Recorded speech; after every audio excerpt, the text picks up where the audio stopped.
Nick and Sally Glaetzer have been making wine since 2008. They source grapes from 10 different growers in Tasmania, but 3 years ago purchased 12 hectares in the Coal River Valley.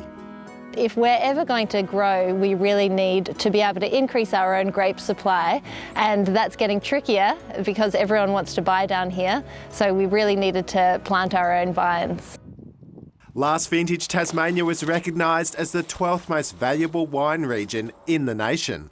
Tastes seem to be changing in Australia and globally, and people are really looking for the elegant, cool climate, premium wines that you do get in Tasmania.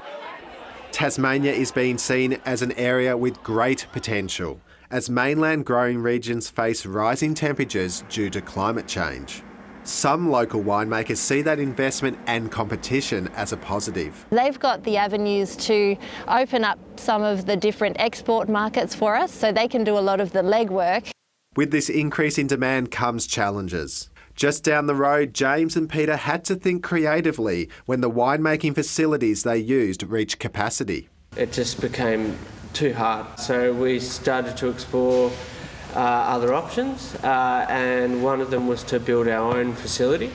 This 1,800 square metre factory is an example of how fast the state's wine industry is growing. It's been pretty crazy to think that we started from a crowdfunding project in 2015 and we've grown to a 500-tonne wine-making facility.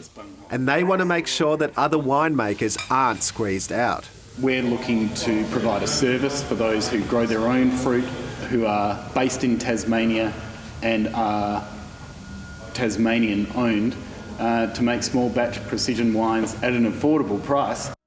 Here in the Coal River Valley, vines are being planted at an exponential rate, just as they are in the state's north and east coast. But even with all this noticeable growth, Tasmanian grapes only made up 0.5% of Australia's total tonnage last vintage, although contributing to 4% of the total tonnage value. The demand and the reputation of Tasmanian wines is perhaps much greater than its current size. So people are really interested in being part of almost a new frontier in wine in Australia.